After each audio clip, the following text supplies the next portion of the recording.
पाकिस्तान में Jafar express hijack घटना का अब पटाक्षेप हो गया है। पाकिस्तान सेना का दावा है कि सभी बंधक नागरिकों को छुड़ा लिया गया है। इस घटना में कई आतंकवादियों की जान भी गई। बीएलए के द्वारा इस घटना को अंजाम दिए जाने के बाद बलूचिस्तान विद्रोह अचानक से सुर्खियों में आ गया है। हालांकि पाकिस्तान के प्रधानमंत्री शहबाज शरीफ के सलाहकार राणा सनाउल्लाह ने इस घटना का आरोप भारत पर लगाया है। उनका कहना है कि ट्रेन हाईजैक में भारत में हाथ है। खैर, भारत पाकिस्तान के बीच आरोप प्रत्यारोप चलते रहते हैं। यहां जानना जरूरी है कि बलूचिस्तान में विद्रोह की प्रमुख वजहें क्या हैं। अफगानिस्तान से सटे पाकिस्तान के इस इलाके में लंबे समय से अलगाववादी आंदोलन चल रहा है। यह आंदोलन समय समय पर अलग अलग कारणों से भड़कता रहा है। बलूचिस्तान के अलगाववादी चाहते हैं कि इसे अलग देश घोषित कर दिया जाए। यही वजह है कि पाकिस्तान सेना और बलूचिस्तान के अलगाववादियों के बीच संघर्ष चलते रहते हैं। इस संघर्ष की नींव भारत पाकिस्तान विभाजन के समय की मानी जाती है। उस समय बलूचिस्तान एक स्वतंत्र राज्य था। 27 मार्च 1948 को पाकिस्तान ने सैनिक कार्रवाई के द्वारा बलूचिस्तान को अपने अधिकार में ले लिया। इसके बाद से ही बलूचिस्तान के कुछ नागरिकों में असंतोष की शुरुआत हो गई।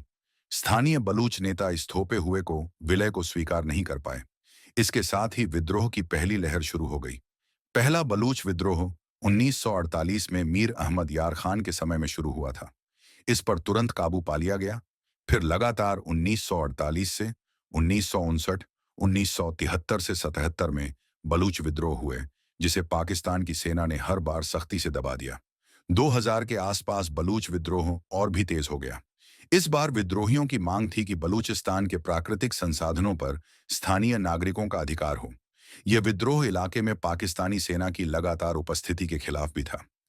इसी समय में अलगाववादी संस्था बलूच लिबरेशन आर्मी यानी बीएलए भी सिर उठाने लगी थी। माना जाता है कि इस बलूच लिबरेशन आर्मी बीएलए की जड़ें 27 से 77 के विद्रोह से जुड़ी हैं। उस समय पाकिस्तान की सेना ने विद्रोही बलूच नेताओं के खिलाफ बड़ा सैन्य अभियान चलाया था। अभियान से डरकर हजारों बलूच युवा अफगानिस्तान भाग गए थे, जहां उन्हें अलग अलग देशों का समर्थन मिला। 1980 और 1990 के दशक में बीएलए बतौर संगठन निष्क्रिय पडिडाडिया हुआ था।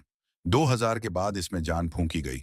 2004 में यह संगठन पूरी तरह से उभर कर सामने आया और पाकिस्तान के सुरक्षा बलों पर बड़े हमले करने लगा।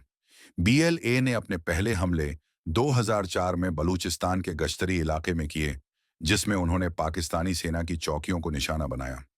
2005 से 2006 में बीएलए ने गैस पाइपलाइनों और रेलवे ट्रैकों पर हमले किए, जिससे पाकिस्तान को भारी आर्थिक नुकसान हुआ।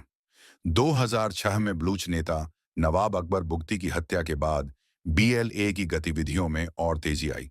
2010 के बाद बीएलए अधिक आक्रामक हो गई।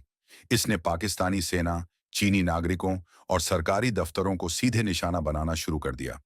बाद के सालों में कि अन्य आतंकवादी संगठनों की तर्ज पर बीएलए ने आत्मघाती हमलों की शुरुआत भी की। हालिया सालों में इन आत्मघाती हमलों में हमले भी किए हैं, जिनमें चीनी इंजीनियरों और पाकिस्तानी सैन्य ठिकानों को निशाना बनाया गया। इन हमलों में ग्वादर पोर्ट पर चीनी इंजीनियरों पर हमला, कराची स्टॉक एक्सचेंज पर हमला और पाकिस्तान सेना पर कई घातक हमले शामिल हैं। पाकिस्तान सरकार ने इसे आतंकवादी संगठन घोषित कर रखा है। बीएलए का सबसे ताजा हमला जाफर एक्सप्रेस को हाईजैक किया जाना है। जाफर एक्सप्रेस को हाईजैक किए जाने की घटना को विशेषज्ञों द्वारा केवल आतंकवादी घटना की तरह नहीं देखा जा रहा है। इसे एक रणनीतिक कदम की तरह भी देखा जा रहा है। गौरतलब है कि जाफर एक्सप्रेस पाकिस्तान की प्रमुख रेलवे सेवाओं में से एक है। यह क्वेटा से पेशावर के बीच चलती है और पाकिस्तान के अलग अलग इलाकों बलूचिस्तान, पंजाब और खैबर पख्तूनख्वा को जोड़ती है।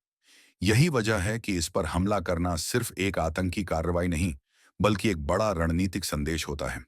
बलूच लिबरेशन आर्मी, बीएलए और अन्य बलूच विद्रोही संगठनों ने कई बार इस ट्रेन को निशाना बनाया है। क्यों बनाया गया है इस ट्रेन को निशाना, उसकी भी एक पूरी कहानी है। आइए सुनते हैं किस्सा जाफर एक्सप्रेस का। जाफर एक्सप्रेस के बारे में आपको बता दें, इस ट्रेन में न केवल बलूचिस्तान से यात्रा करने वाले आम नागरिक तो होते ही हैं, यह सरकारी अधिकारियों, सैनिकों और सुरक्षा बलों के सदस्यों के आने जाने का भी मुख्य स्रोत है। इस ट्रेन पर हमले से पाकिस्तान की रेलवे और आर्थिक ढांचे को झटका लगने की संभावना बनती है।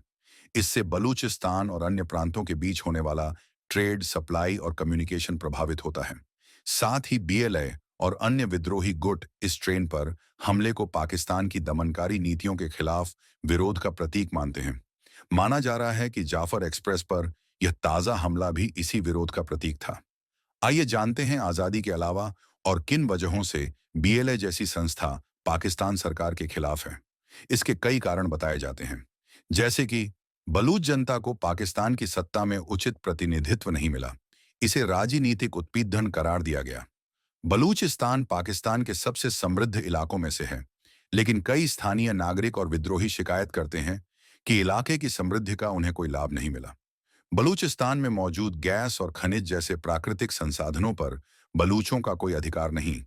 इसके अलावा चीन पाकिस्तान इकोनॉमिक कॉरिडोर सीपीएसी और ग्वादर बंदरगाह जैसे प्रोजेक्ट बलूच अलगाववादियों के लिए आग में घी का काम करते हैं। स्थानीय नेताओं और अलगाववादियों का आरोप है कि चीन बलूचिस्तान की संपदा का दोहन करना चाहता है। बलूच लोगों ने पाकिस्तान पर आरोप लगाया है कि उनकी भाषा और संस्कृति को दबाने की कोशिशें होती रहती हैं। इस वजह से विरोध और भड़कता है। वर्तमान समय में पाकिस्तान की सेना और खुफिया एजेंसियों पर बलूच कार्यकर्ताओं की हत्या करने, उन्हें जबरन गायब करने जैसे संगीन आरोप लगते रहते हैं। यहां जिक्र करना जरूरी है कि बलूचिस्तान में हिंसा के चलते पाकिस्तानी सरकार के लिए यह क्षेत्र एक स्थायी संकट बना हुआ है। इसे न केवल पाकिस्तान की स्थिरता के लिए संकट माना जा रहा है, बल्कि इसका असर क्षेत्रीय राजनीति पर भी पड़ीडीएचता है। बलूच नेता गाहे बगाहे स्वतंत्रता की मांग उठाते रहे हैं। चीन के इलाके में मौजूदगी से यह मामला वैश्विक स्तर का हो गया है। इस मामले में पाकिस्तान अक्सर भारत पर भी आरोप लगाता रहा है। पाकिस्तान का कहना है कि बलूचिस्तान विद्रोह में भारत की भूमिका है। इन तमाम आरोपों और कयासों के बीच यह देखना जरूरी है कि किस तरह पाकिस्तान बलूचिस्तान की समस्या को सुलझा पाता है। क्या और अधिक आक्रामक होंगे बलूच विद्रोही, या फिर शांति का कोई उपाय निकल पाएगा?